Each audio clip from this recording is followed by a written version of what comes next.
Yo vengo de algún modo en representación del Departamento de Comunicación de... ¿Tengo que hablar con micrófono? Perdón, ¿o no? Así es suficiente. Más cómodo. Bien, pues vengo en representación del Departamento de Ciencias de la Comunicación de la Universidad Jaume I y en el nombre de esta institución quería darle las gracias sobre todo al Comité del Cine Culpable, porque todos los años desde su primera edición cuentan con nosotros, tanto para nuestro criterio, porque nos permiten estar en el jurado, y también nos piden de algún modo nuestra voz y nos invitan a hablar.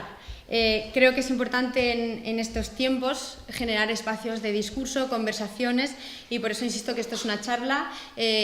Al ala izquierda ya les conozco, al ala derecha un placer, pero me podéis interrumpir cuando queráis, porque esto es una cuestión de conversación, de charla, y yo voy a hacer algunas pinceladas, pero no es una clase, una masterclass, ni mucho menos, ni una clase magistral, ¿vale? Es una conversación. En el Departamento de Ciencias de la Comunicación, ¿a qué nos dedicamos? Nos dedicamos, de algún modo, a interrogar nuestra cultura visual y la sociedad de las imágenes en la que vivimos. Hacemos un poco, yo a veces, una vez leí que los analistas de las imágenes hacen como los niños pequeños que rompen un reloj y lo deconstruyen de algún modo para ver su funcionamiento, fascinado por ese mecanismo, para cuestionarlo de algún modo. Entonces nosotros nos dedicamos sobre todo a eso, a interrogar las imágenes. Hoy he venido aquí de algún modo movida por una pregunta que me surge ante una escena tipo del cine posclásico o el cine contemporáneo. Supongo que todos los aquí presentes se habrán dado cuenta de una forma más consciente o inconsciente de que hay una escena tipo en la que un héroe, cuando arranca la película, hay un héroe que se encuentra en un lugar, se despierta y se encuentra en un lugar sin saber ni dónde está, ni en qué tiempo está, a veces no sabe quién es, y a veces incluso se ve corriendo persiguiendo algo que no sabe qué es, ¿no? Entonces, me quiero preguntar por qué, a qué se debe todo esto. Por otra parte, me interesa la ciencia ficción porque de algún modo recoge el malestar, los sueños de una cultura, y entonces, de algún modo, interrogando nuestras ficciones, podemos saber mucho de los miedos de nuestra época. Entonces, voy a poner, para comenzar, esa escena tipo de las que les hablo.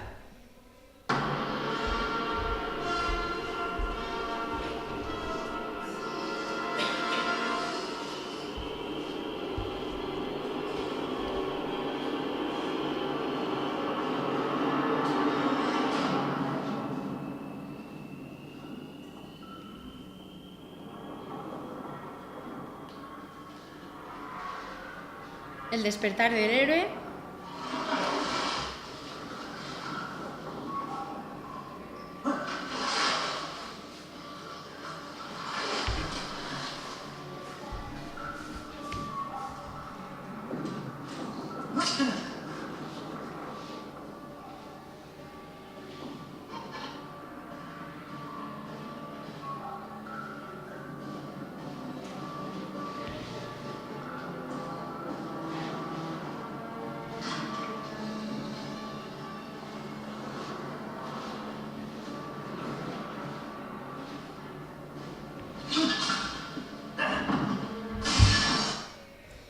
Vemos un ser arrojado al mundo, desnudo, que se despierta y no sabe dónde está.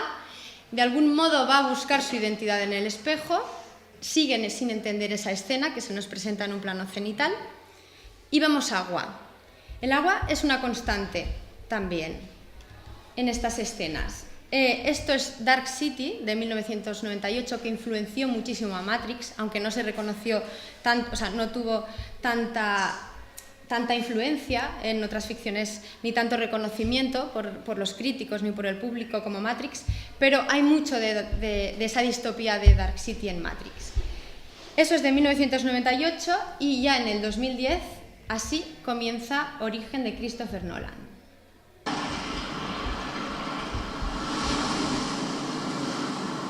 De nuevo agua.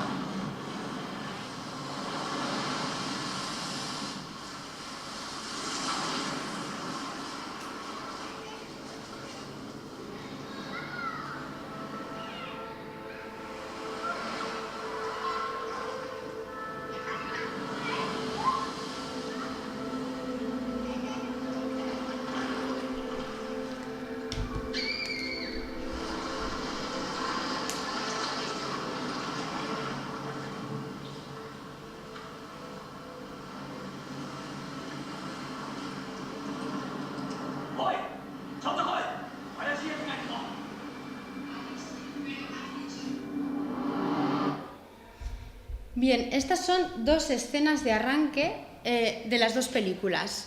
Vemos un personaje que se encuentra arrojado en el agua, que de algún modo es una metáfora del inconsciente. Precisamente ayer mi compañera Teresa, que está por ahí, me decía que hay un autor que se llama Bachelard, que hablaba sobre, sí, creo que me apunté el título porque me parece, sí, el agua y los sueños, cómo hay una tradición estética y simbólica de la relación del agua, ¿no? De algún modo de cómo el inconsciente es un medio acuoso, desconocido, que de algún modo se han vinculado simbólicamente. Aquí lo podemos ver y muchas otras escenas que no he podido presentar por tiempo. Entonces, clásicamente, el viaje del héroe, en los estudios de guión se ve que el héroe, en las ficciones, suele partir de un universo conocido, va a un universo desconocido y luego vuelve. Esa es la trayectoria clásica del héroe. Pues en estas ficciones el viaje del héroe empieza in media res, con el héroe absolutamente desbrújulado, sin coordenadas espaciales ni temporales, ni siquiera identitarias. Parece que nada le pueda garantizar qué es sueño y qué es realidad, porque aquí hemos visto que Leonardo DiCaprio ha visto a unos niños, pero después en un plano general no los hemos visto. Hay algo del punto de vista que permanece confuso y entonces no encuentran una realidad a la que amarrarse. Entonces el viaje del héroe comienza con una escena vaciada de sentido que luego anima de algún modo al thriller. De hecho, la amnesia está emparentada en la mayoría de las veces con el thriller, pero es tan insistente que ya está tocando otros géneros cinematográficos. Y voy a dar cuenta de ello con este ejemplo de comedia romántica, donde es fundamental la amnesia. No estoy durmiendo. Solo tengo los ojos cerrados. Bueno, me voy de la habitación. No, que no me estoy durmiendo. ¿Sí? ¿Quieres casarte conmigo?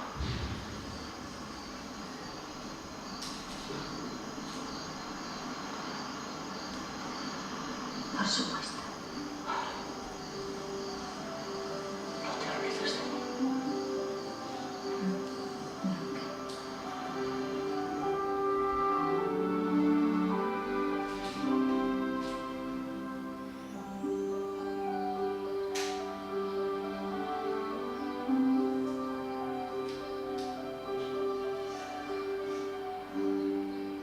Buenos días.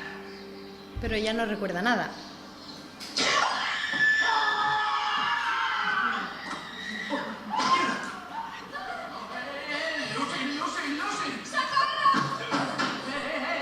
Parece que es difícil de entender, pero estamos saliendo juntos. Llevamos saliendo juntos desde hace un tiempo. Lucy, si no dijera la verdad, ¿cómo ibas a ver esto? Que ibas clases de dibujo, que vas al Juquilao Café cada domingo, que haces casas con los hombres y que te gustan los lirios Casablanca. ¡Psicópata! No me recuerdas ni un poquito. Bien, es una comedia romántica que se articula del siguiente modo. Ella pierde, es amnésica y ha perdido la memoria a corto plazo, entonces se enamora de un chico, pero al día siguiente siempre lo olvida, está condenada a olvidar y él tiene que enamorarla todos los días. Si he puesto esto es para ver que no solo está emparentada la amnesia con el género del thriller, sino que cada vez se está extendiendo más a otros géneros. Bien, empiezan ahora las preguntas. ¿Por qué creéis que puede pasar esto? Es decir, ¿a qué se debe esta insistencia? ¿Alguien lo ha pensado? Es más fácil, ¿no? Crear desde tener al espectador descolocado, supongo, ¿no? De alguna manera es como crear una historia sin ninguna premisa anterior. De algún modo colocar, ¿no?, una apariencia de puzzle para animar al espectador a recomponer. De hecho, precisamente por eso, no lo he traído como tema aquí, porque ya lo he tratado junto también a Antonio Loriguillo y a Teresa, que son unos compañeros, bueno, están ahí también en la fila, que trabajan los Mind Game Films. o los puzzle films que hablan de eso, cómo las narraciones o los relatos se nos presentan desordenados y es una invitación al espectador, un reto para que arme ese puzzle. Entonces sí, efectivamente, es una estrategia incluso de guión, es algo muy útil, es un punto de amarre y de enganche muy interesante. Bien, sumo a la aportación de Eli, con la que estoy totalmente de acuerdo y no la había traído porque ya siempre estoy hablando de los Mind Game Films y demás, pero voy a sumar otra respuesta cultural, es decir, ¿por qué creo que precisamente en nuestra cultura está pasando eso? A ver, F5.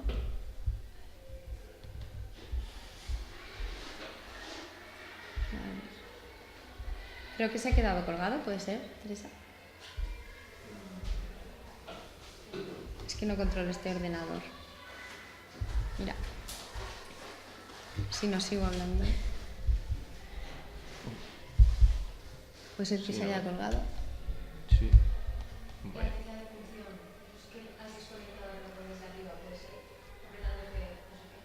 F5 puede ser. Bueno, sigo si quieres. Ahora, vale. Vale, ¿qué es lo que no debo tocar? F5. Vale, genial. Bien, pues, ¿por qué? Otra de las razones por las que creo que se debe esa continua escena de arranque in media res de los films es por lo siguiente. Creo que el héroe amnésico, esta es una hipótesis, no estoy hablando de una verdad absoluta, sino es una apuesta, ¿no?, discursiva que yo hago. Creo que el héroe amnésico es una reacción al auge de las neurociencias hoy en día. Es decir, en un momento en el que, desde los años 90, que en Estados Unidos nombraron a la década científica de Estados Unidos como la década de las neurociencias, la década del cerebro, hay como una sensación a que los neurocientíficos van a poder encontrar el secreto de nuestra existencia. El secreto, ya están buscando la neurona, dónde está Dios, dónde está nuestro secreto sexual, es decir, desde Dios hasta el sexo, todo se cree que se puede vislumbrar en una neurona. De algún modo, las neurociencias están trabajando a contracorriente de la cultura, porque la cultura es algo que aloja la subjetividad y las neurociencias, de algún modo, están desalojando la subjetividad y, sobre todo, tratan de desembarazarse del inconsciente. Vamos a ver que en 12 monos cómo se hace una crítica a esto. Seguro que te dará un instante clínico. ¡Droga! ¿Qué tal? ¿Torfina? ¿Jaldón? ¿Cuánto? Conozco las drogas y las dosis de ese metal. Necesito llamar por teléfono.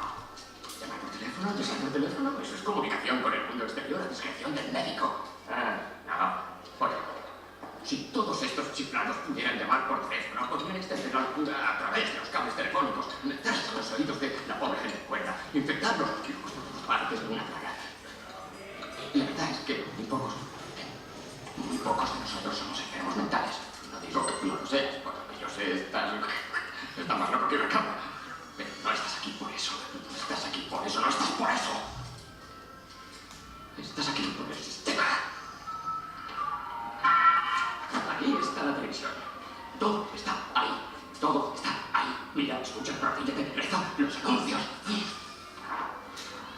Ya no somos productivos, ya no nos necesitan para hacer cosas, todo está automatizado. ¿Para qué estamos entonces? Somos consumidores, Jim. De acuerdo, comprar muchas cosas y serás un buen ciudadano. Pero si no compras muchas cosas, si no compras, ¿qué es lo que eres? Pregunto, ¿qué? Enfermo mental. Los hechos, Jim, los hechos. Si no compras cosas para el padre, coches nuevos, baterías conectadas, artilugios sexuales, eléctricos, sistemas de sonido con auriculares en el cerebro, destornilladores con dispositivos de radar incorporado, ordenadores activados por la voz. Vamos, cálmate, Jeffrey, cálmate. Sí, tiene razón. Es usted muy atractiva. ¡Ja! Así que si quieres ver un programa de televisión en especial, pues lo dices. Quiero ver tal programa, el que sea. Vas a la enfermera de guardia y dices el día y hora en que dan el programa. Pero quisiera antes de que programen los programas para ver. Había un tío que siempre pedía los programas que ya habían dado. Sí, no, tienes que pedirlo antes. Que no entendía que la enfermera de guardia no pudiera hacer que fuera ayer, que ella no pudiera hacerlo. Gracias, Einstein, pero él es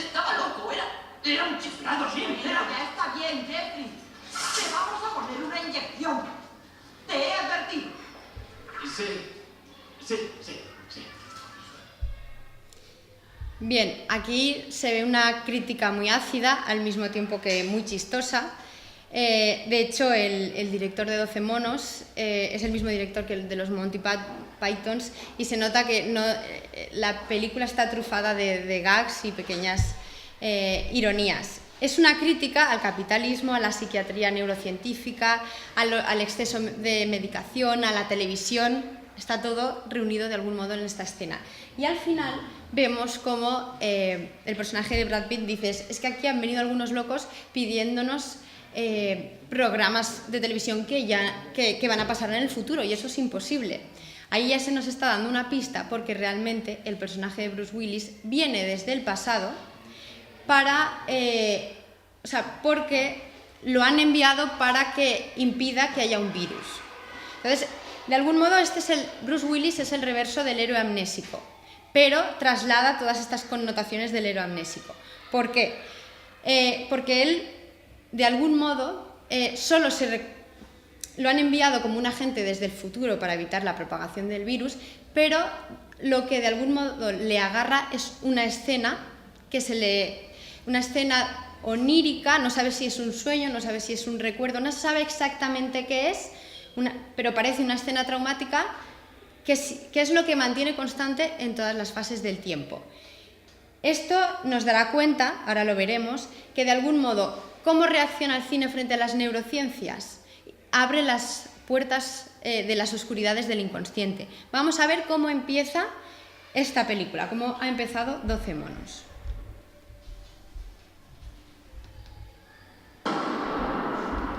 Este es el primer plano.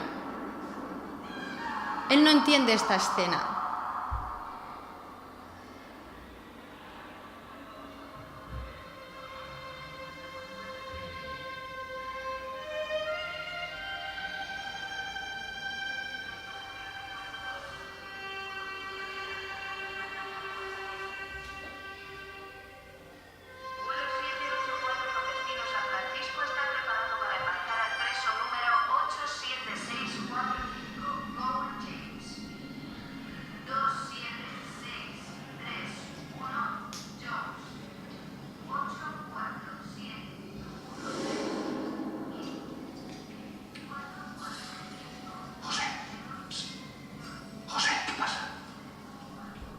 Noticias, tío.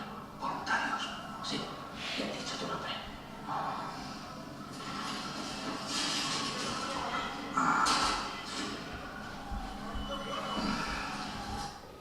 Como vemos, es una escena onírica, plena de luz, ¿no? La imagen está prácticamente bastante sobreexpuesta. Simplemente es un niño que ve en un aeropuerto la muerte de un hombre. Y es una escena que se presenta enigmática para él y le persigue, y él despierta. El presente de este personaje es un universo distópico en el que los animales en realidad se han adueñado de los hombres y los hombres son esclavos. No explicaré mucho más porque es una película bastante confusa y creo que no es necesario entrar ahí. Pero sí que es cierto que la memoria es el único punto de anclaje, ¿no? Lo que le permite pivotar entre los tiempos. De hecho, en algún momento él se hace el loco porque quiere dejar de viajar y quiere quedarse en un tiempo. De hecho, se enamora de su psiquiatra, que es la única que lo cree, y se hace el loco solo para dejar de viajar. Bien, veamos, tú estabas allí mirando la luna y chapoteando en el agua. ¿Y luego qué? Me encontré de nuevo en la cárcel. ¿De repente en la cárcel? No, bueno, es que, como tú dijiste, todo estaba en mi mente. Desapareciste. Primero estabas allí y al minuto siguiente ya no estabas. ¿Huiste por el bosque o qué? No lo sé. No me acuerdo.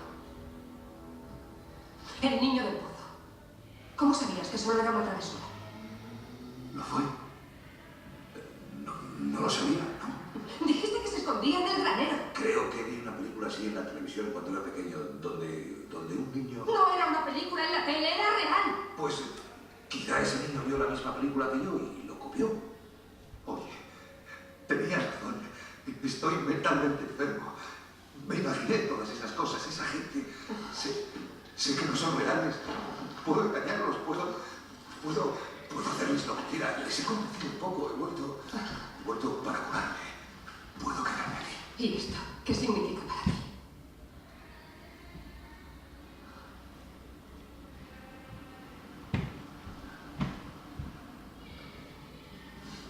Me parece que una vez soñé algo así. Ya. Llevabas una bala de la Primera Guerra Mundial en tu pierna. ¿Cómo llegó hasta ahí? No lo sé, dijiste que eran imaginaciones mías, que yo inventé ese mundo, que podías explicarlo todo. No puedo, no.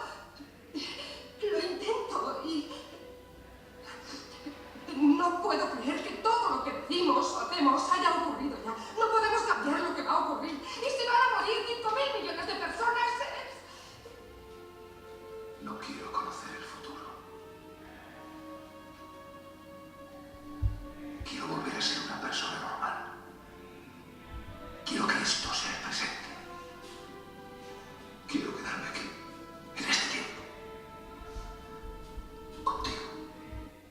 Dice, quiero quedarme aquí en este tiempo, porque el drama de este héroe, de algún modo, está recorrido por el mito de Casandra, es decir, aquella que está condenada a saber el futuro y condenada también a decirles a los hombres del presente lo que va a pasar y que nadie la crea. Es un héroe que no quiere saber demasiado, que ese saber del futuro es demasiado doloroso y que prefiere ceñirse al presente. Ya estamos viendo aquí que, de algún modo, la amnesia acaba consiguiendo y disparando la lógica temporal de los relatos.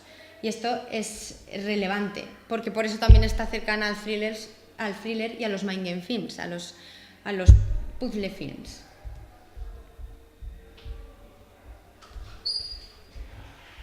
Entonces, nos hemos preguntado, una primera hipótesis de partida era esta.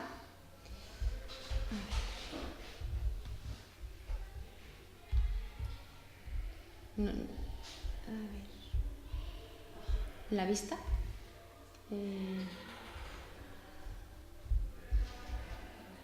Vale.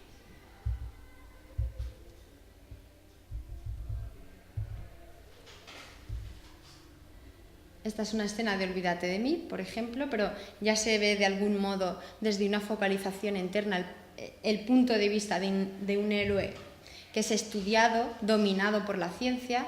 Este es otro plano de 12 monos, la película cuyo fragmento acabamos de ver. Y esta es la segunda hipótesis. El héroe amnésico es una reacción poética en una sociedad digital que no permite olvidar. Es decir, hay un crítico cinematográfico y teórico, profesor de la Pompeu Fabra, que habla de que lo digital de algún modo nos conduce al mito del hombre de memoria total. Lo digital nos invita al registro, a lo que no se puede destruir. De algún modo parece que estemos condenados a no poder olvidar, a que todo se registre, que de todo se pueda hacer una huella visual y por lo tanto que no podamos olvidar. ¿Qué hace el cine? Arrojar héroes amnésicos. Creo que de algún modo el cine siempre está contestando a esos imperativos de la ciencia, del capitalismo, en cierto sentido los imperativos del amo, ¿no? Los imperativos de los discursos dominantes. Entonces, el paradigma del héroe que no puede olvidar es el siguiente. Johnny Mnemonic. A ver. Aquí.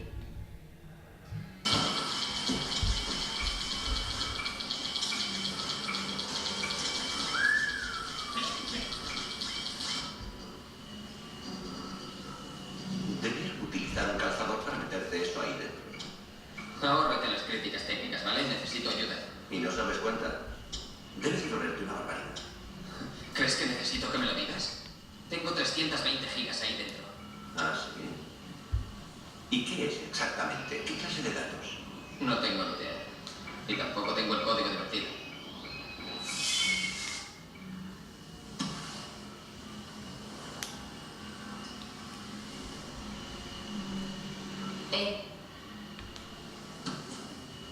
¿Te encuentras bien? Bien hecho, Jane. Te has traído un lugar adecuado. ¿Le curarás? No lo sé. Con la filtración que tiene, aunque lograse volcar esos datos, no obtendríamos una información. A la mierda la información. Solo quiero que la saques. Ojalá fuera tan sencillo. A la mierda la información, dice Johnny Mnemonic. Johnny Mnemonic es un héroe condenado a tener una información de la que no puede saber nada, pero es un receptáculo, ¿no? Un contenedor de una industria farmacéutica que le ha implantado en su cerebro de algún modo la solución a un medicamento que salvará a la humanidad del virus. Curiosamente, Johnny Mnemonic es del mismo año que 12 monos y hay muchos rasgos que se repiten. El miedo a la enfermedad, el virus, la propagación, el capitalismo, las pantallas de televisión, los hackers, la informática. Ahí se ve muy bien, precisamente este encuentro entre estas dos películas son un ejemplo de los regalos que a veces nos da la ciencia ficción, cómo se ve que de algún modo las ficciones se ven las obsesiones de nuestra época. Me pareció muy significativo que sean del mismo año, porque muchas veces eso también luego pasa con Origen y Shutter Island, que se han producido casi al mismo tiempo y con los largos procesos de producción es difícil que se hayan contaminado, pero ¿qué está pasando para que a veces no se hayan podido encontrar o dar informaciones entre los dos proyectos y que haya como esas obsesiones que se repitan? Eso siempre es algo que me encanta encontrar. Bien, pues frente a este Johnny Mnemonic, que tiene una información que desconoce, ¿no? Que es un auténtico contenedor informático, en el lugar opuesto encontramos supongo que al héroe amnésico por excelencia, que sería Leonard Selby en Memento.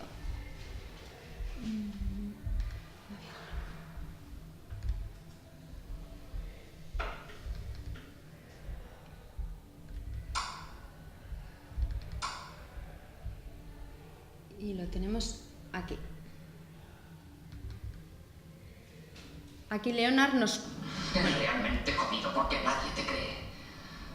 Es increíble lo que una lesión cerebral consigue con tu credibilidad. No tiene memoria a corto plazo. Poética por no haber creído a Sally. ¿Sabe la verdad sobre mi dolencia, gente? No sabe nada. Te enfureces y no sabes por qué. Te culpabilizas y no tienes ni idea de qué. Harías cualquier cosa y enseguida lo olvidas completamente, como Sammy. Podría hacer lo que hizo Sammy. ¿No se lo he dicho? La historia de Sammy y su mujer. Ella vino a mi despacho. Creí que quería pillarme con la guardia baja, así que no le dije lo que pensaba, pero jamás dije que él fingiera. Su enfermedad era mental, no física. Luego supe que volvió a casa y sometió a Sammy a su última prueba. Sammy, toca mi inyección.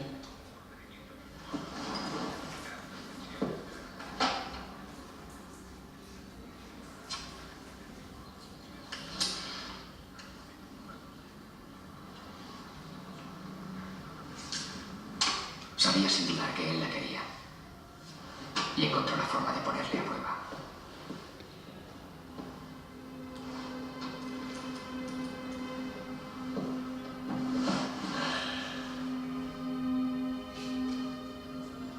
Sammy, ¿me pones la inyección?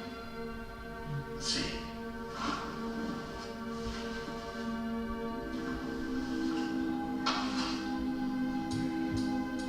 Pensaba que así descubriría el farol. Ya está. O era que ya no quería seguir haciéndole pasar por aquello.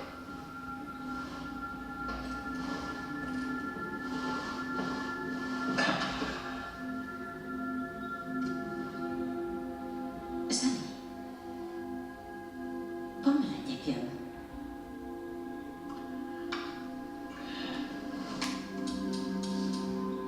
No te da pena.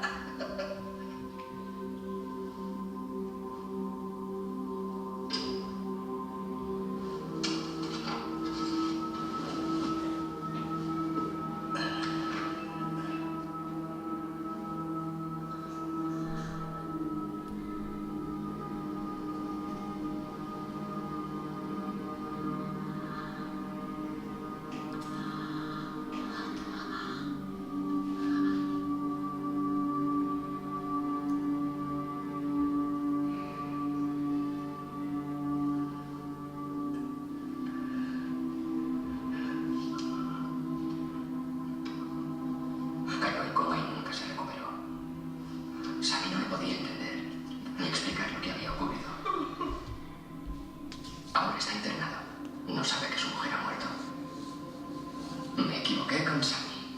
Y también con su mujer. No iba por el dinero. Solo quería entender su problema. Su cerebro no respondía a los condicionantes, pero no era un estafador. Y cuando ella le miraba a los ojos, creía que volvería a ser la misma persona. Cuando yo le miré, noté que me reconocía. Ahora sé que eso se finge. Si debes reconocer a alguien, finge reconocerle. Lo simulas para que los médicos te feliciten. Disimulas para no parecer un bicho raro. Bien, vemos a Leonard Selby, de algún modo el héroe amnésico por excelencia, que nos cuenta la historia de otro hombre amnésico que acaba matando a su mujer, evidentemente involuntariamente, porque ella decide poner a prueba la amnesia de él diciéndole cada 5 minutos que le inyectara insulina. De algún modo, ella poniendo a prueba eso se queda en coma para poner a prueba la amnesia de él. Esto es lo que nos cuenta en Memento, es decir, habla contrariamente a Johnny Mnemonic, que puede registrarlo todo. En Memento no se puede registrar nada, es decir, cada 5 minutos o menos pierde esa memoria. Entonces, pero hay algo, y esto creo que es importante, hay algo que siempre salva al héroe de la información y al héroe amnésico. Y creo que es la escena traumática, es decir, esa escena traumática, nido de nuestros deseos, nido de nuestras tragedias, de las que las neurociencias no nos pueden arrebatar. Vamos a ver cómo le extraen a Johnny Mnemonic toda esa información del cerebro. Y hay un momento en el que extraen la información y encuentran lo que ya no se puede pensar en términos de información, porque ya es un saber radicalmente particular que nadie puede entender más que él. Es decir, de algún modo, esas puertas a las oscuridades del inconsciente es donde las neurociencias no pueden, por más que lo intenten, entrar. Vamos a ver la descarga de Johnny Mnemonic. Programa de volcano. ¿Preparados? Emitirlo.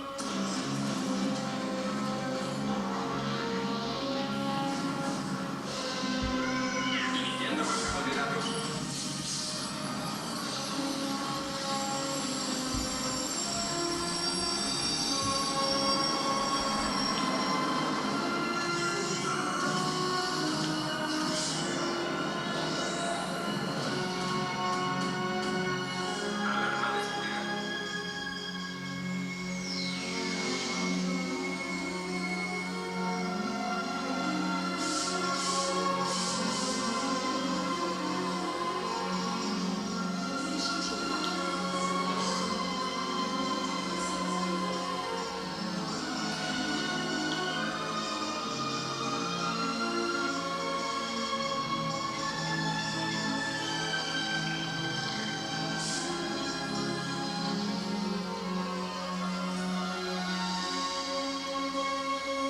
Volcano completo.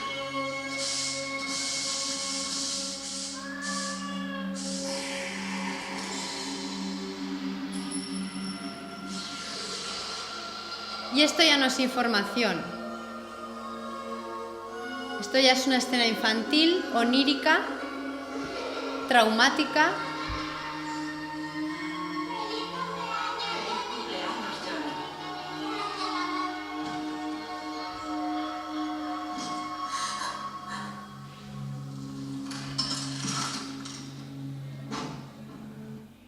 Aquí está muy clara la crítica.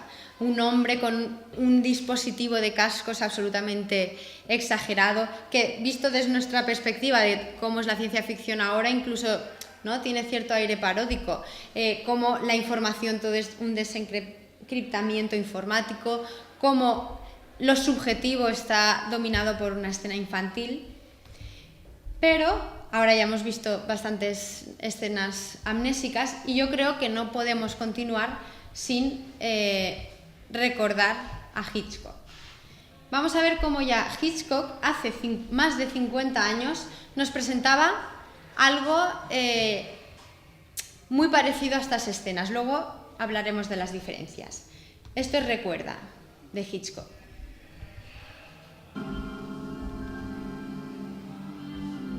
No tengo memoria.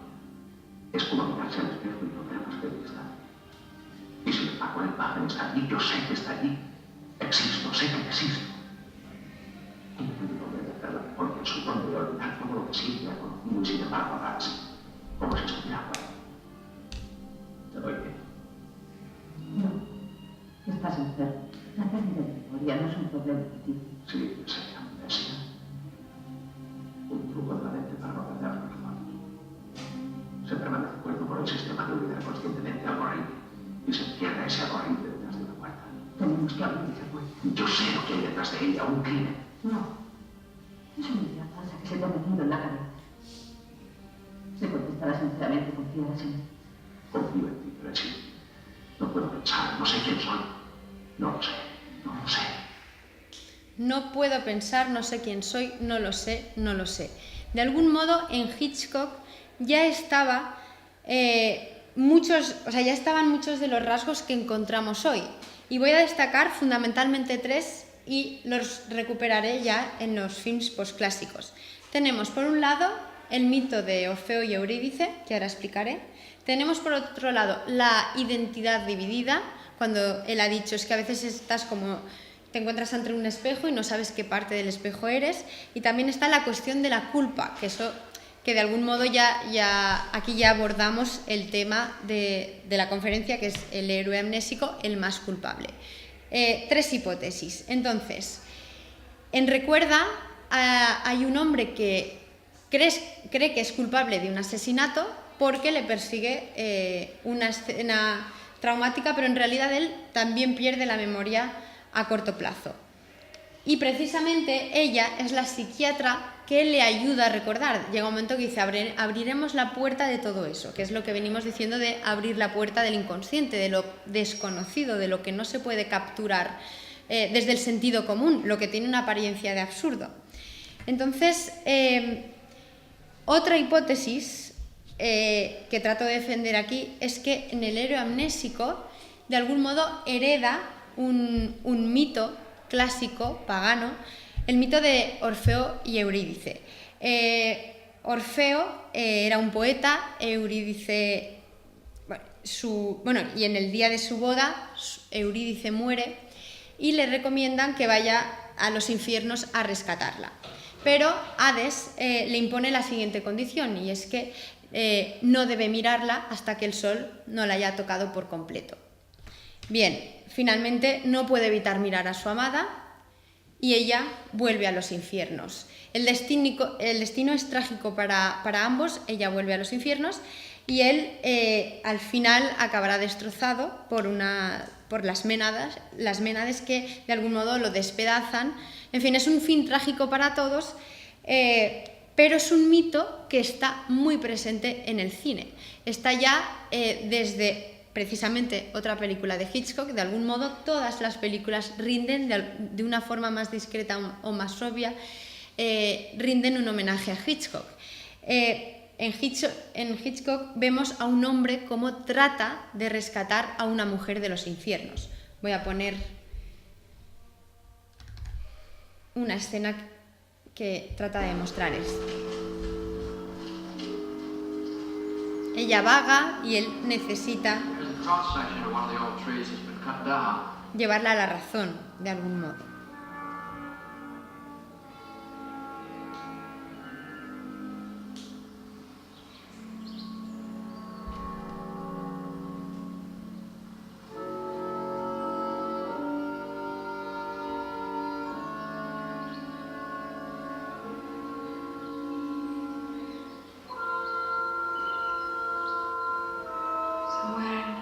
Here I was born, and there I died. It was only a moment for you. You took no notice.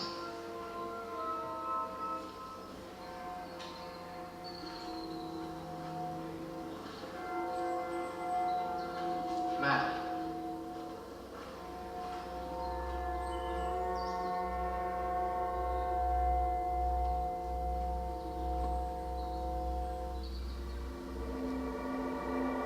La mujer huye, el héroe las persigue.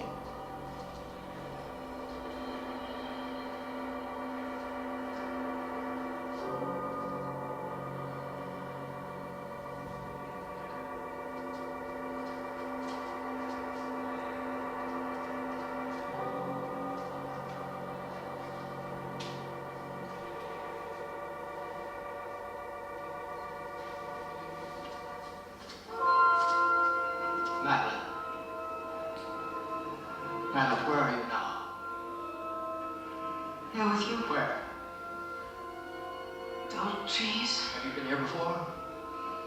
Yes. When? When were you born? Long ago. Where? When? Tell me. Madeline, tell me. No.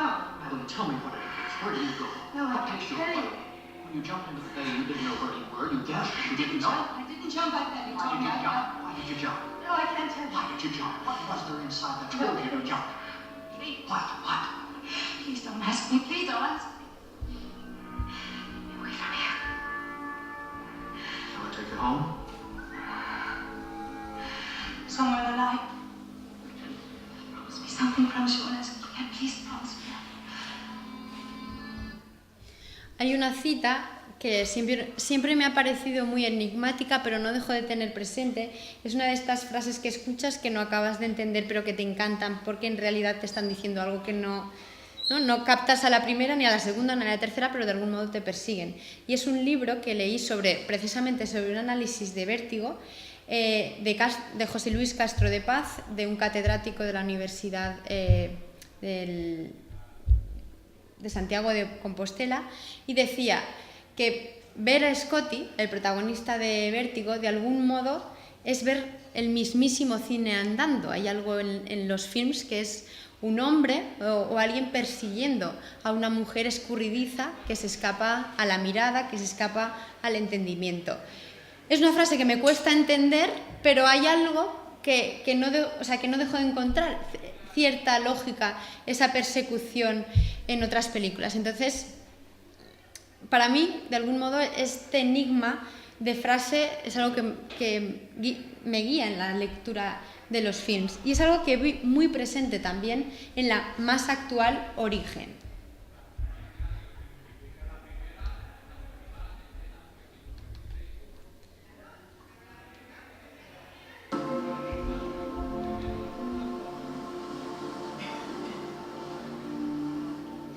Queríamos, construimos un mundo para nosotros. Lo hicimos durante años. Construimos nuestro propio mundo. ¿Cuánto tiempo estuvisteis ahí? Unos 50 años.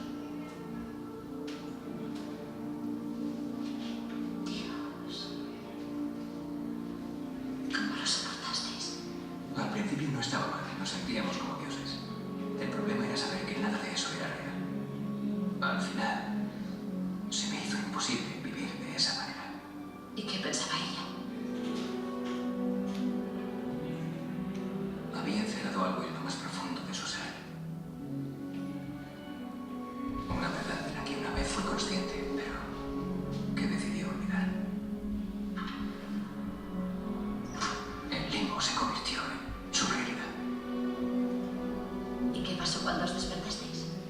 Despertamos después de años, después de décadas, para convertirnos en viejos atrapados en cuerpos de jóvenes. Sabía que le pasaba algo, pero ella no lo reconocía. Al final me confesó la verdad. Estaba obsesionada con una idea muy simple, que lo cambió todo. Que nuestro mundo no era real. Que tenía que despertarse para volver a la realidad. Que para volver a casa teníamos que suicidarnos.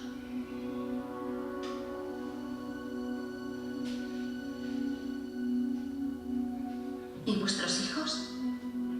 Decía que eran proyecciones, que nuestros hijos de verdad nos estaban esperando ahí arriba. ¡Soy tu madre! Tranquilízate. ¿Crees que no veo la diferencia? Si es mi sueño, ¿por qué no puedo controlarlo? Porque no sabes que estás soñando. Estaba segura de que yo no tenía nada que hacer, por mucho que le rogara, por mucho que le suplicara. Quería hacerlo, pero no podía hacerlo sola. Me quería demasiado, así que se le ocurrió un plan el día de nuestro aniversario.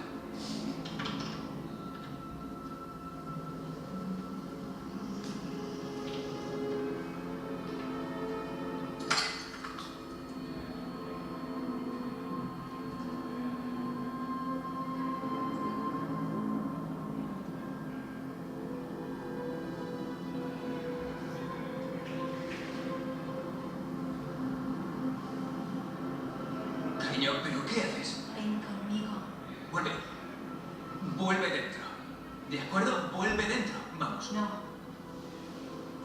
Voy a tirarme y tú también lo harás. No me tiraré. Ahora escúchame bien.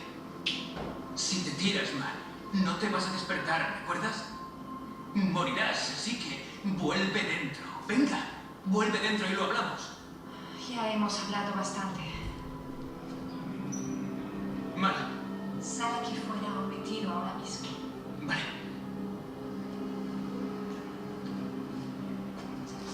Vamos a hablarlo. ¿De acuerdo? Te estoy pidiendo que te tires al vacío. No, cielo. No puedo hacerlo. ¿Sabes que no puedo hacer eso? Párate un segundo y piensa en los niños. Piensa en James. Piensa en Philippa. Si me voy sin ti, te los quitarán de todas formas. ¿Qué quieres decir? He dejado un escrito con nuestro abogado, explicando lo mucho que temo por mi vida. Que has amenazado con matarme. ¿Qué? ¿Por qué has hecho eso? Te quiero, Dom. ¿Por qué me harías algo así? Para que no te sientas culpable de dejarlos. Volvemos a casa. Con nuestros hijos de verdad. No. Mal, escúchame. ¿Quieres? Mal, mírame, por favor. Estás esperando un tren. Mal, joder, ni se te ocurra. Un tren que te llevará muy lejos. James y Philippa nos están ¿Sabes esperando. dónde quieres que ese tren te lleve? ¡Nos están esperando! No dónde te va a llevar. Mal, mírame. Pero no te importa. Mal, me cago en la puta. Porque Mal, estaréis escúchame. juntos. Cariño, mírame. Mal, no. Dios mío. La habían declarado cuerda a 3 psiquiatras distintos. Bien, aquí hay muchas de las cosas que ya hemos comentado. Se ve clarísimo la cuestión de los infiernos. De algún modo, la idea era de él, en principio, de experimentar con los sueños, los niveles de sueños. De algún modo, él fue quien la arrastró al infierno, pero el que no pudo rescatarla. Y precisamente en ese proceso ella es la que arma toda una conspiración, todo un pacto para que él parezca un culpable. Esta dialéctica de la razón, ¿no? de una mujer que se arrastra a los infiernos porque no acepta la realidad. Si os dais cuenta, a lo largo de los fragmentos hemos ido viendo como la diferencia, el umbral entre la realidad y el sueño es algo absolutamente cada vez más difuso, ¿no? En el que los personajes, los hombres, no encuentran puntos de amarre, no hay una seguridad para saber qué es real. Eso ya desde Matrix, es decir, es una constante también en la ciencia ficción. De algún modo se habían construido un infierno, ¿no? En su historia de amor del que ninguno de los dos supo salir luego ya él, pero de algún modo ya instituido como culpable.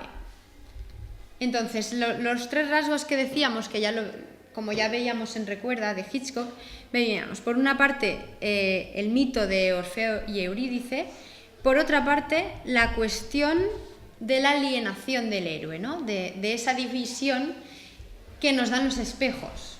Vamos a ver cómo arranca Código Fuente. Código Fuente, de algún modo, rima, traza ciertas correspondencias, aunque es mucho posterior, a 12 monos, porque es un héroe que viaja desde el futuro para evitar un accidente.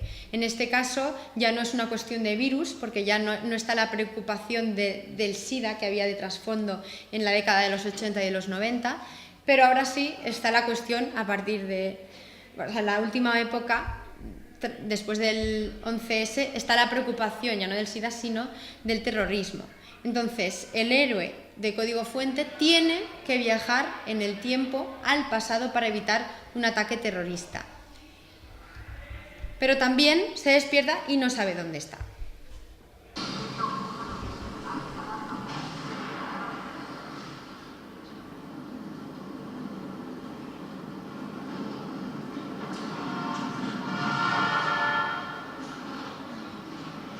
También es la escena de arranque del film. Vuelve a ser una escena in media res. Fue un buen consejo, gracias.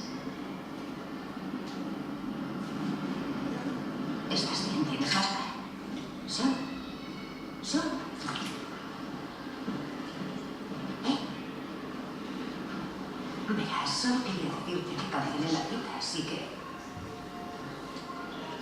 Me llama 3 veces al día. Hablo más con él que cuando estábamos juntos. ¿Qué les pasa a los tíos?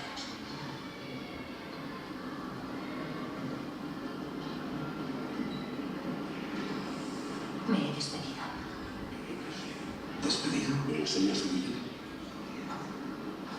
Él no sabe quién es, ni qué hace ahí, ni hacia dónde va ese tren.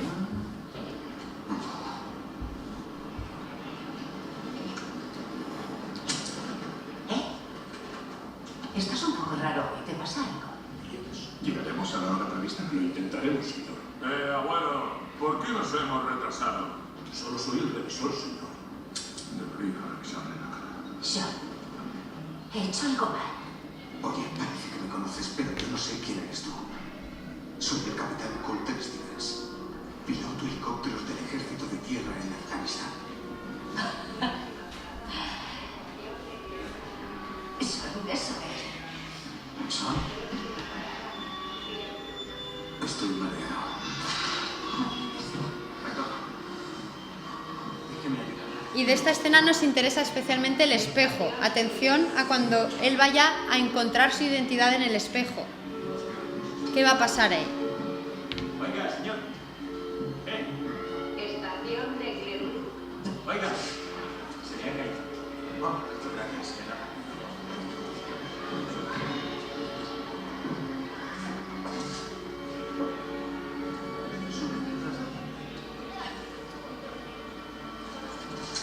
¿Qué es eso? Chicago. Viajeros al tren.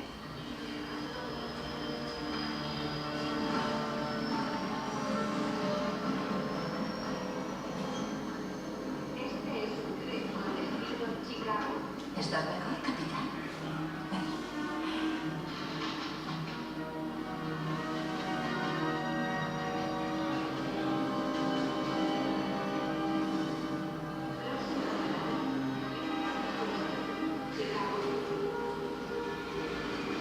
Ahí ya hay un reflejo. ¿Has visto eso?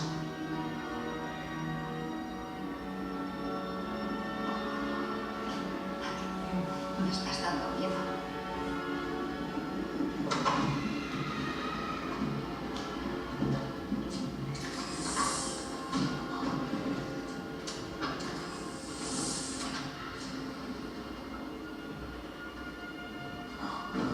Algo no cuadra.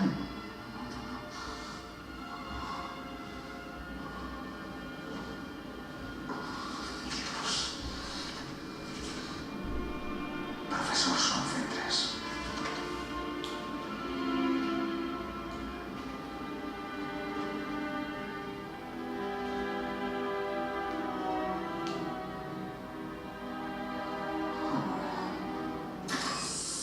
¿Estás bien?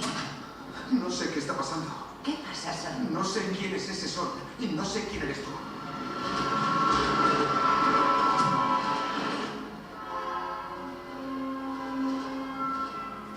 Vale, nos bajamos en la próxima estación y averiguamos qué está ocurriendo. Esta cartera no es mía. Mira, todo va a salir bien.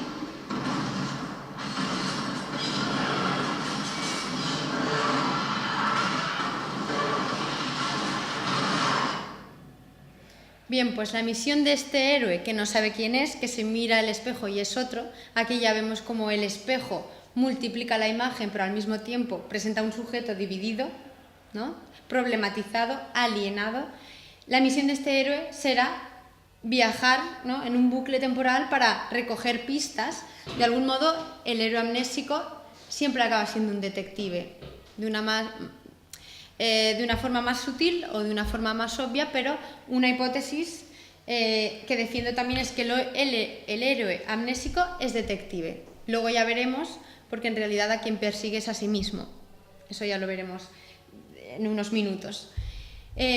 Pero básicamente ahí ya se ve, ¿no?, esa dualidad, esa confrontación, y esto también era la escena de arranque, y ahora vamos a ver las rimas con Shutter Island, de Martin Scorsese, y también del 2010, el mismo año en el que está, el mismo año de origen. Aquí volveremos a ver lo del espejo, no de una forma tan obvia.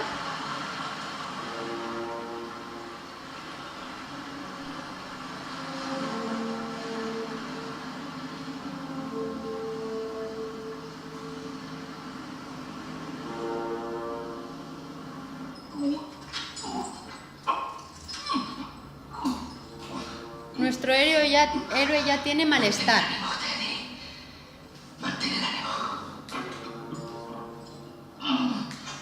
Y se comienza con una dualidad. Solo es agua. Esta es la acústica. Un montón de agua.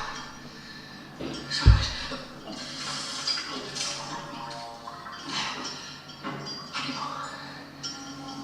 es... Se habla a sí mismo, se desdobla al mismo tiempo.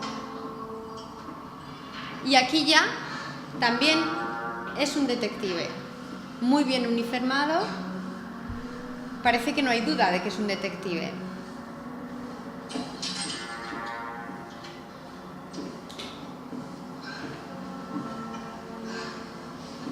¿Está bien, jefe? Sí, se me pasará. No tengo estómago para el agua. Trabajará conmigo, ¿no? Así es. Vaya forma de conocer a un superior echando los botes. No encaja con la leyenda de Edward Daniels, el inigualable, debo reconocerlo. ¿La leyenda? ¿Se puede saber qué diablos fuman en Portland? Seattle. Soy de la oficina de Seattle. ¿Cuánto tiempo lleva en el cuerpo? 4 años. Pues ya sabe lo pequeño que es. Sí. ¿Y usted? ¿Tiene novia? ¿Está casado? Lo estuve.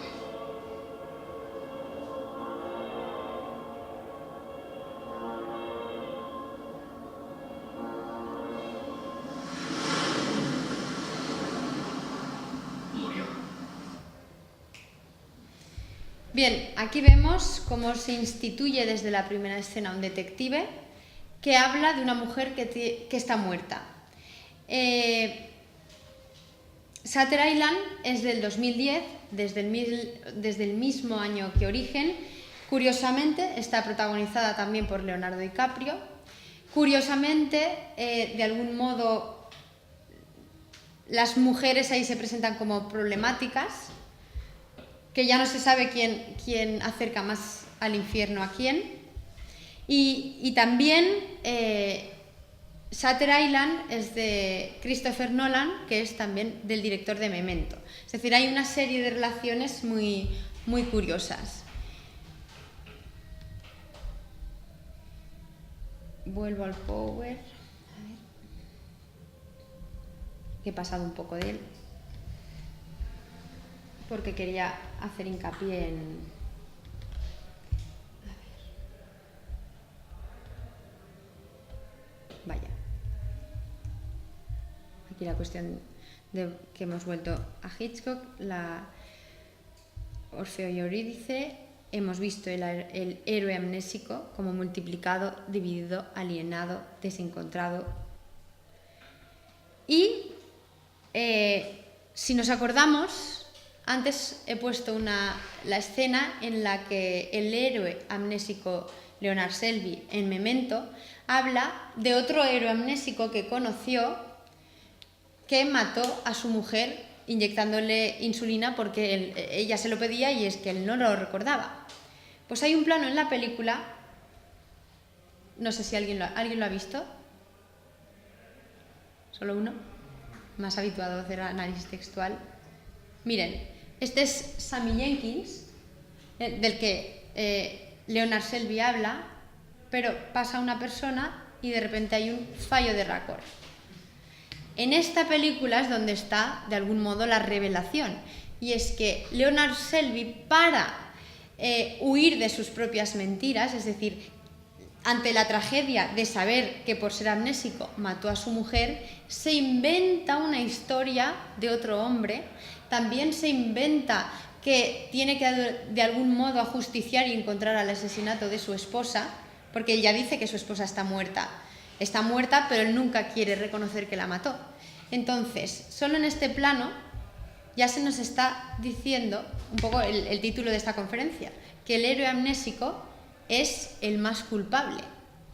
Y esto ahora lo veremos también en Shutter Island. Hemos visto también en Shutter Island, en la escena que acabo de poner, vemos cómo se presenta un detective que dice que hay un momento, un plano también onírico en el que parece que es un recuerdo y él dice, bueno, es que mi mujer está muerta, pero vamos a ver realmente qué pasó.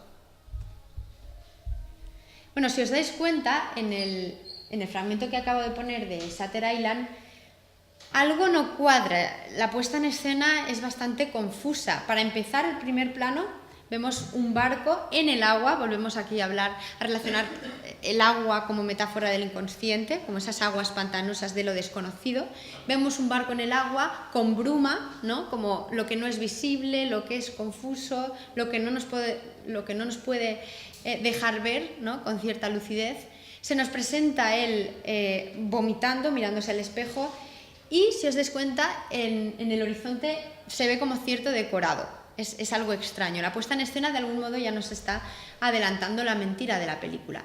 Resulta que realmente no es un detective, sino que él acude a una isla donde hay un psiquiátrico que va a investigar la desaparición de una mujer, pero en realidad es una ficción que él se promueve para engañarse. Vamos a ver cómo se resuelve Shutter Island.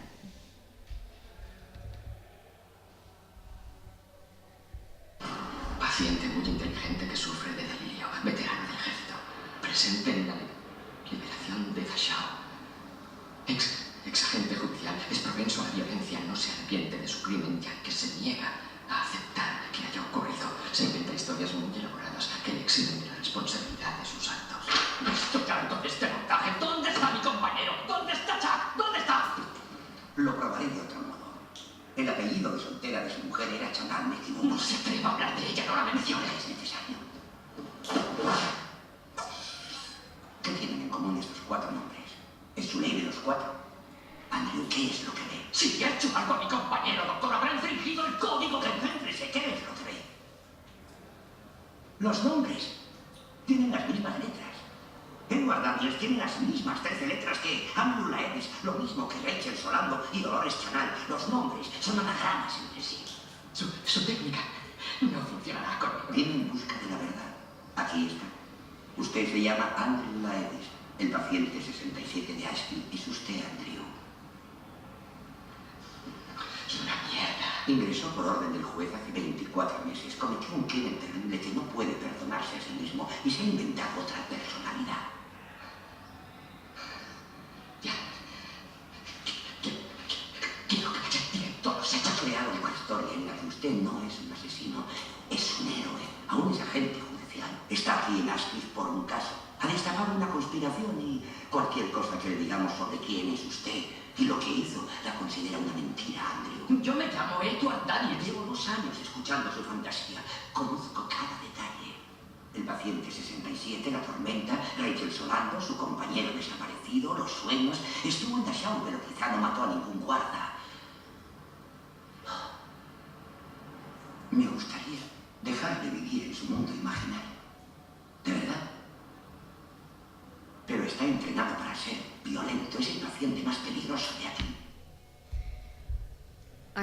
Hace unos minutos hemos visto que entraba en la isla, en Shutter Island, como detective y al final se revela como el paciente más violento.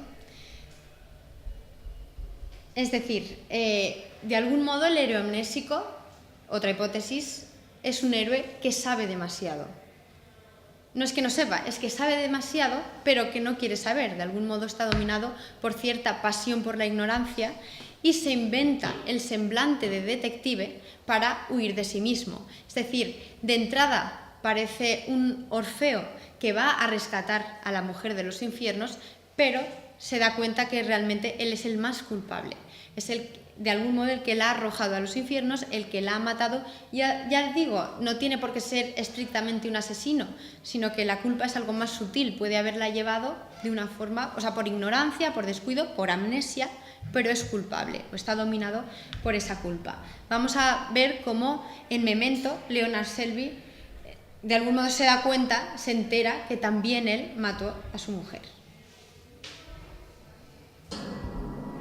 Te mientes a ti mismo para ser feliz. Eso no tiene nada de malo. Todos lo hacemos. ¿A quién le importa si hay algunos detalles que prefieres no recordar? ¿De qué coño estás hablando? No lo sé. De tu mujer sobreviviendo al asalto. De que ella no se creyera tu enfermedad. El tormento, el dolor y la angustia que la desgarraba por dentro. La insulina.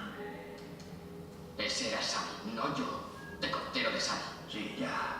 Quizás te lo cuentes una y otra vez a ti mismo, condicionándote para recordar, aprendiendo por repetición. Sammy dejó que su mujer se matara. Sammy acabó en una institución. Sammy era un timador, un fraude. Yo nunca dije que Sammy fingiera. Lo descubriste por lo que era, un fraude.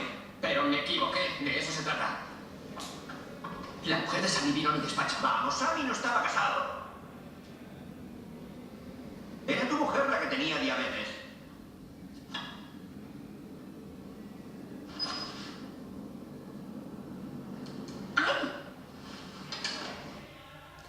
De algún modo esto, que nos puede parecer tan loco, ¿no? Una historia de ciencia ficción o una historia engañosa, en realidad está muy cerca de nuestra subjetividad, porque todos necesitamos mentiras para poder vivir, todos, de algún modo, todos los días intentamos saber o creer, creer que nunca nos vamos a morir solo para poder salir a la calle y hablar de intrascendencias. De algún modo esto está hablando de la profundidad de nuestra subjetividad. Todos necesitamos mentiras para poder sostener cosas que no podríamos soportar. Entonces, y esto ya finalizaría aquí, pero me permito un epílogo para retomar un poco esa presencia de Hitchcock. O sea, porque os he dicho, no podemos hablar de la amnesia sin Hitchcock, igual que no podemos hablar del cine sin Hitchcock.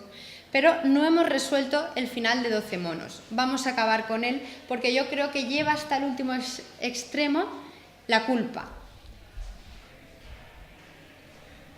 Estos 12 monos, Bruce Willis, Brad Pitt, el hombre que tiene que viajar al pasado para salvar a la humanidad de una hecatombe, o sea, de un virus que arrasaría con ella. Y esto ya es una escena cercana al final. ¿Qué hace 12 monos? Recuerda a Hitchcock. Aquí está el topón de uno de los árboles, con su historia.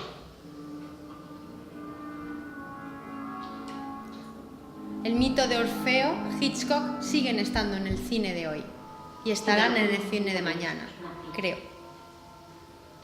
Y él solo fue un instante, una vida. Nadie podía. Creo que ya había visto esta película. Sí, la vi de pequeño por televisión. No hables. Sí, ya la había visto. Aquí nadie. Ha venido 3 veces. Sí. ¿Cuándo? No ¿Cuándo? me acuerdo de esto. ¿Dónde? ¿Qué te pasa? Hábleme. Madeleine, hábleme. No. Dígame. Es lo mismo que nos pasa a nosotros. Como el pasado.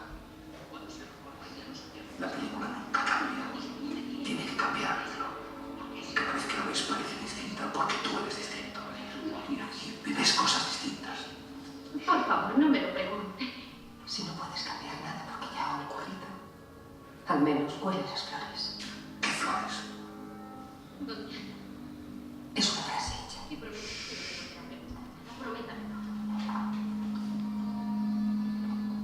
Catherine.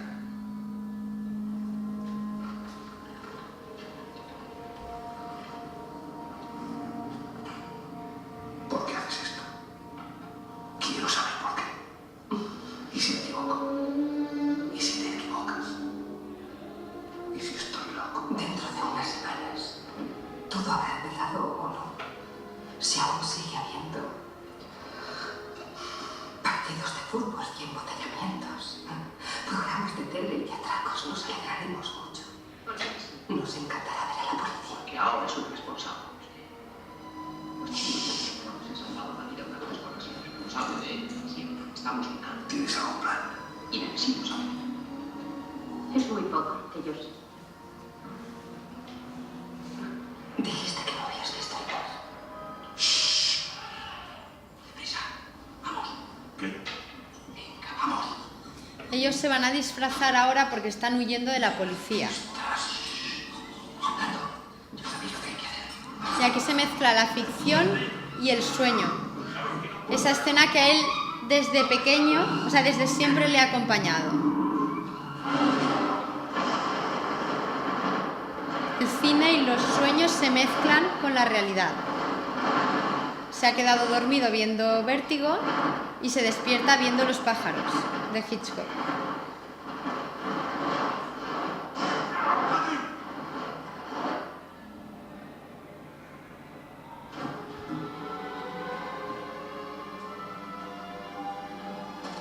Tenemos reservas para el avión de las 9:30 a Cayo Hueso.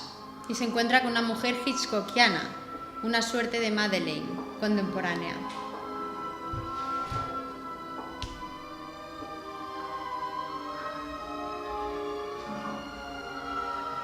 No te había reconocido. Pues tú también estás muy distinta.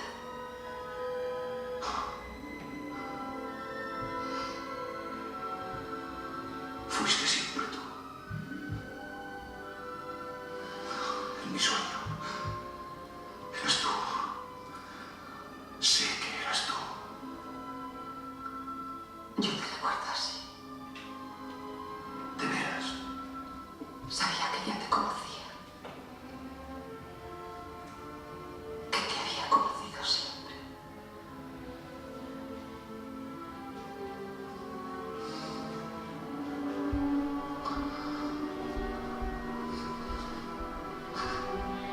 Tengo mucho miedo. ¿No os suena nada esto? ¿Os acordáis de la escena onírica que él recordaba siempre? Es que a lo mejor se ve mucho venir, pero yo soy muy inocente cuando... Bueno, en las primeras lecturas de las películas me lo creo todo. Suspendo totalmente mi visión analítica y me lo creo todo. Entonces, no sé hasta qué punto mucha gente lo puede ver obvio. Pero aquí, y con esto acabo mi última hipótesis, el héroe amnésico siempre acaba trayendo efectos absolutamente siniestros y absolutamente ligados con la culpa. Vamos a ver cómo acaba 12 monos.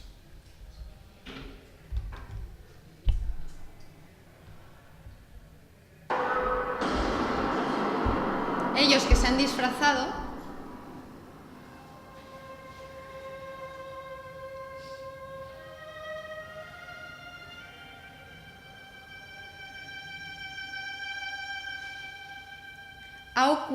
está ocurriendo la escena que él de niño vio.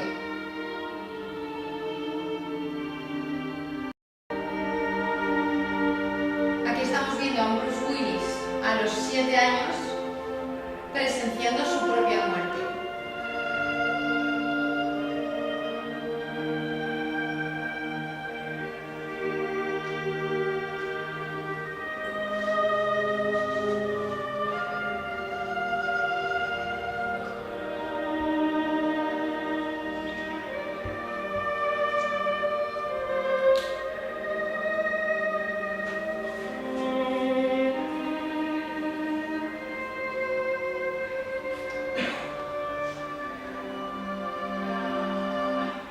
Esto es profundamente poético y siniestro a la vez, no tiene ni pies ni cabeza. Realmente todo el viaje que ha hecho Bruce Willis para salvar a la humanidad, simplemente con ese viaje, ha propagado el virus.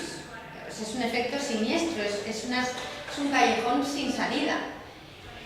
Y no solo es que el héroe amnésico o el héroe cuya memoria le permite viajar en el tiempo, pero que de algún modo están muy cerca, no solo no puede salvar a la mujer, no solo no puede salvar a la humanidad, sino que es quien propaga el virus, sino que además está condenado a presenciar su propia muerte. Es decir, no puede haber nada más trágico que presenciar su propia muerte. Entonces, para acabar, quería acabar con una frase que Godard nos da. Él mismo la dice Uy, así hago una revisión de todo. Y esta es con la frase con la que me quiero despedir, y es que la memoria es el único paraíso del que no podemos ser expulsados, ni por las neurociencias ni por nadie. El recuerdo es el único infierno al que somos condenados aun siendo inocentes. Es decir, el recuerdo de algún modo siempre nos está culpabilizando. Por ello, el neuroamnésico puede olvidar todo, pero nunca va a poder olvidar esa escena traumática que es la que de algún modo está atada a sus miedos, a sus deseos, a sus tragedias, y no podemos, al fin y al cabo, huir de la culpa. Estoy segura que hoy cada uno de nosotros, y no es porque no sepa nada de ustedes, pero hoy todos habremos sentido culpa. Eso es una hipótesis que es indemostrable, pero con eso me despido. Muchas gracias a los asistentes, y si queréis comentar algo, cualquier cosa que no veáis clara, cualquier película que se os ocurra que no haya hablado. No podía hablar más de películas porque me ha costado sobre todo recortar, porque si no podríamos haber estado aquí 3-4 horas. ¿Preguntas? ¿Críticas? Yo creo que has cumplido muy bien el horario que le marcamos, 3:30. Lo he tenido que Totalmente, te lo agradezco mucho. Ha sido muy interesante y ojalá pudiéramos dar más tiempo, pero bueno, ha sido unas pinceladas sobre ese bálsamo de la memoria, sobre la culpa de cada uno. Y nada, os invitamos a seguir siendo culpables a partir de las 10, esta vez en el auditorio, y mañana otra vez a las 7. Ser culpable también es muy divertido. Eso sí, vamos. Gracias por venir.